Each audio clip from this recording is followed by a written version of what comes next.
Question है 25 centimetre और 30 centimetre त्रिज्या वाले दो वृत्त पी और क्यू परस्पर काटते हैं, ठीक है।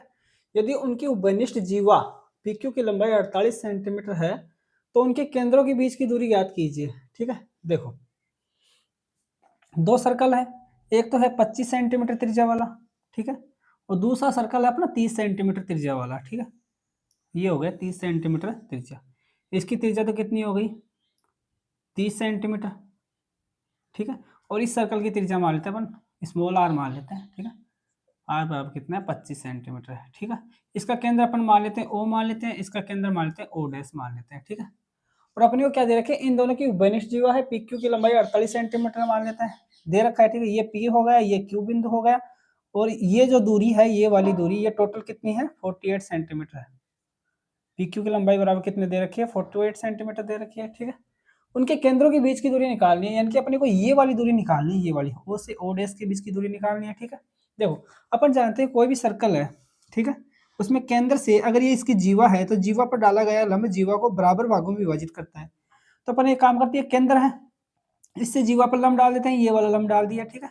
लंब डाल दिया तो ये क्या करेगा, जीवा पी क्यू को बराबर भागों में विभाजित करेगा, यानी कि ये दूरी यहाँ से लेकर यहाँ तक की इसे ई में नाम दे देते हैं, यानी कि पी से ई की दूरी बराबर होगी ई से क्यू की दूरी के, ठीक है। अगर ये टोटल कितनी है 48 है तो ये कितनी हो जाएगी, यहाँ से लेकर यहाँ तक कितनी हो जाएगी 24 सेंटीमीटर हो जाएगी, 24 हो जाएगी, ठीक है। और ये नीचे वाली भी 24 हो जाएगी। और अपने को ओ से पी की दूरी कितनी है, ये वृत्त की त्रिज्या है तो ये कितनी हो जाएगी 25 हो जाएगी, ठीक है। और ये ओ डैश से पी को मिलाएंगे तो ये दूरी कितनी हो जाएगी, ये भी वृत्त की त्रिज्या है, कितनी है 30 है, तो ये 30 सेंटीमीटर हो जाएगी। ये वाली दूरी दे दी, ये वाली दूरी आ गई, ये 25 सेंटीमीटर हो गई, ठीक है। अब अपने को क्या निकालना, ओ से ओ डैश की दूरी, मतलब ओ से ई की दूरी और ई से ओ डैश की दूरी निकालनी है। अब देखो ये भी क्या है, इस बड़े वाले वृत्त का केंद्र है ओडेस, और केंद्र से जीवा पर डाला गया लंब जीवा को बराबर भागों में विभाजित करेगा, यानी कि ये टोटल 48 है, तो ऊपरली भी ये यहाँ से लेकर यहाँ तक 24 हो जाएगी, ये भी 24 हो जाएगी, ठीक है। तो ये भी लंब हो गया, ठीक है। केंद्र से जीवा पर डाला गया लंब जीवा को बराबर भागों में विभाजित करेगा, यानी कि 24 हो गई, और ये नीचे वाली भी 24 हो जाएगी, ठीक है।